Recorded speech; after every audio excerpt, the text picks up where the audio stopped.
Tilaknagar Bal Vidya Mandir, standard first. Subject English Balbharati. Unit 1. Topic sounds in the middle of the words. Page number 9. Today we are going to learn sounds in the middle of words. म्हणजेच आज आपण शिकणार आहोत sounds. Sounds म्हणजे जे AEIOU हे शब्दांच्या मध्यभागी ठेवून कोणते शब्द तयार होतात ते पाहूया. So let's start. First write A in each middle square. म्हणजे A हा साऊंड मध्ये ठेवून आपल्याला शब्द बनवायचे आहेत. Now here some columns are given. Now write A in the middle square. Suppose we write A in middle square. Which words we get? BAG bag and similarly CAT cat. Cat म्हणजे मांजर. See the next one. Also write A. A in the middle square. JAM jam. Do you like the jam? तुम्हाला जाम आवडतं ना खायला? आता दुसरा शब्द बघा. FAT fat. फॅट म्हणजे जाड. ओके.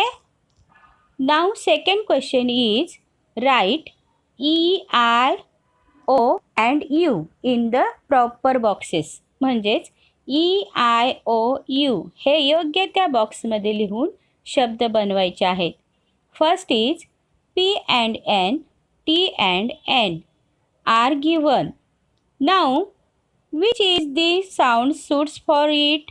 म्हणजे इथे कोणता योग्य साऊंड्स येतं तर आय. बरोबर. PIN pin. पिन म्हणजे टोकदार वस्तू. TIN टीन म्हणजे भांड्यांचा प्रकार. आता दुसरा बॉक्स बघा. आता इथे कोणता योग्य साऊंड्स असेल तर U. So let's write U in the middle. Now which words we get. FUN fun म्हणजे मजा करणे. And second words is BUN bun म्हणजे पाव.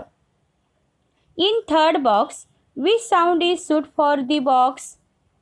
O. So let's write O in the middle. Which words we get. BOY boy म्हणजे मुलगा. And second is COW cow म्हणजे गाय. In fourth box which sound is left now. आता कोणता sound उरला आहे. We use I, U, O. Now only E are left. Okay. So right E in the middle.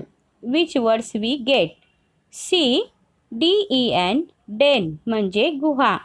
And second is PEN pen म्हणजे लेखणी. आता आपल्याला अशा पद्धतीने आपण शब्द तयार करून घेतलेले आहोत.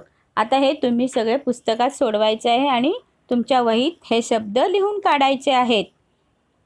आता copy the above words in your word file. हे सगळे शब्द तुम्ही तुमच्या वहीत लिहून काढायचं आहे, पुस्तकातही सोडवायचं आहे. पुढचा प्रश्न आहे read the words and join each one two it's starting sounds. म्हणजे सारख्या उच्चाराच्या जोड्या लावायच्या आहेत. पहिला आहे वास. वास म्हणजे फुलदाणी. त्याची जोडी लावलेली आहे व्हॅन. व्हॅन म्हणजे गाडी. आता दुसरा आहे हाऊस. हाऊस म्हणजे घर आणि त्याची जोडी आहे हॅट. हॅट म्हणजे टोपी. तिसरा आहे डक. डक म्हणजे बदक आणि त्याची जोडी आहे डॉल. डॉल म्हणजे बाहुली. आणि चौथा आहे एल. एल म्हणजे ओरडणे आणि त्याची जोडी आहे योक. योक म्हणजे अंड्यातील पिवळा बलक. पुढचा आहे रोप. रोप म्हणजे दोरी आणि त्याची जोडी आहे रिंग. रिंग म्हणजे अंगठी. लास्ट आहे ट्री. ट्री म्हणजे झाड, त्याची जोडी आहे टॅप. अशा पद्धतीने तुम्ही तुमच्या पुस्तकात जोडी लावा. Thank you.